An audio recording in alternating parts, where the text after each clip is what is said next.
ada berbagai manfaat dari atau keunggulan dari hidrogen sebagai antioksidan untuk digunakan di dunia medis. Ini penelitiannya tahun 2015 ya. Jadi tinjauan dan berbagai keunggulan hidrogen untuk aplikasi medis. Ini apa aja sih sebenarnya keunggulan dari hidrogen sambil kita bandingkan dengan antioksidan antioksidan yang sudah lama dikenal di masyarakat. Nah, salah satu dalam hal ini tuh kelebihan dari molekul hidrogen tuh sifatnya yang hiporeaktif. Hiporeaktif itu artinya tidak mempengaruhi parameter fisiologis dan tidak direspon sama tubuh tuh secara berlebihan. Ada beberapa molekul yang kalau masuk ke dalam tubuh, tubuh tuh bereaksi dengan berlebihan, tapi karena si molekul hidrogen ini sangat hiporeaktif, artinya dia tidak mengganggu suhu tubuh, tekanan darah, tidak menyebabkan peningkatan tekanan darah atau peningkatan suhu, peningkatan parameter fisiologis lain lah, sistem pertahanan tubuh, sel darah putih dan sebagainya. Itu tuh menyebabkan si molekul hidrogen ini sangat aman untuk digunakan baik dalam jangka pendek maupun dalam jangka panjang.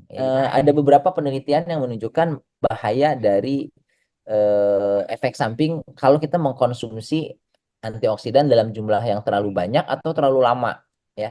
Misalnya vitamin C. Vitamin C itu bisa dikatakan menyebabkan gangguan saluran cerna, ya, dari mulai nyeri ulu hati, perih. Makanya orang yang sakit mah kan jangan minum vitamin C dosis tinggi misalnya. Atau misalnya jadi mencret kalau terus-terusan dalam jangka waktu yang panjang gitu ya.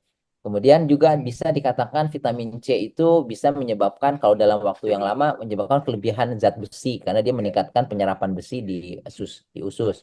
Kemudian juga kalau dosisnya terlalu tinggi, terlalu lama bisa malah untuk orang-orang tertentu tuh bisa meningkatkan risiko pembentukan batu ginjal ya. Jadi ada banyak penelitian tentang kalau kita minum vitamin C dalam waktu yang lama, terlalu banyak banyak efek sampingnya.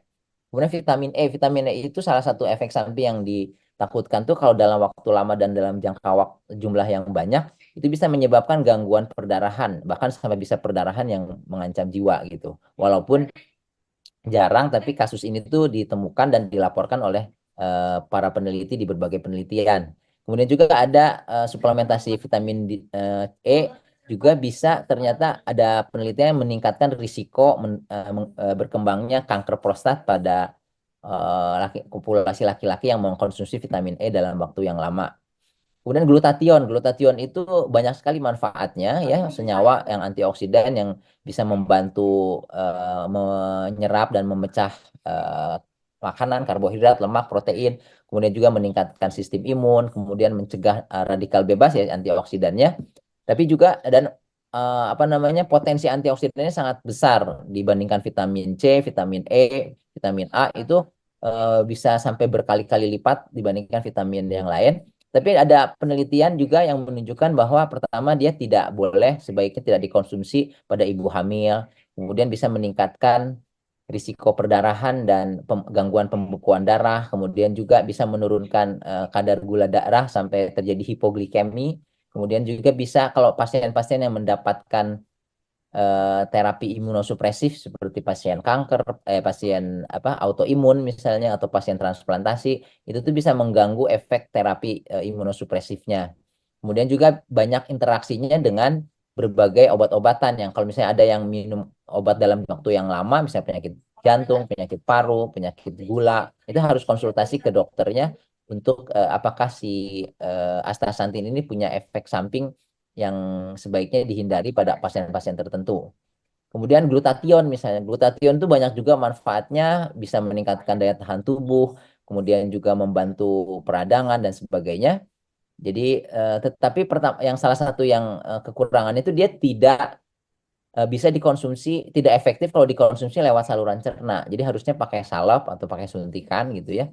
Jadi kalau yang glutathione yang diminum orang nanti ada yang dijual di toko-toko online gitu ya. Itu tuh hasilnya nggak minimal karena banyak yang hilang di saluran cerna gitu.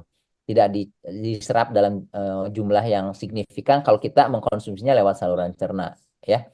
Nah, side effect-nya juga macam-macam bisa menyebabkan cramping, bloating, atau alergi. Jadi begah, kembung gitu ya. Kemudian merah-merah di kulit ada beberapa orang. Kemudian juga gangguan pernafasan pada pasien-pasien yang punya asma gitu ya.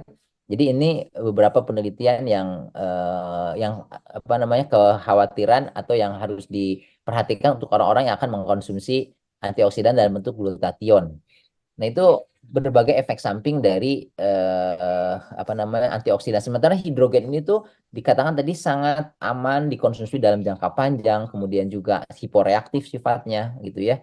Jadi dari tahun 66 jutaan orang di Jepang, di Korea yang mengkonsumsi air hidrogen ini, yang kemudian tahun akhir-akhir berapa tahun 10 tahun terakhir itu udah ada yang inhalasi hidrogen itu tuh tidak mengalami efek samping yang berbahaya di ACC penggunaannya dari tahun 66 sampai sekarang tuh belum pernah dicabut ACC penggunaannya oleh Depkes Jepang dan Depkes Korea.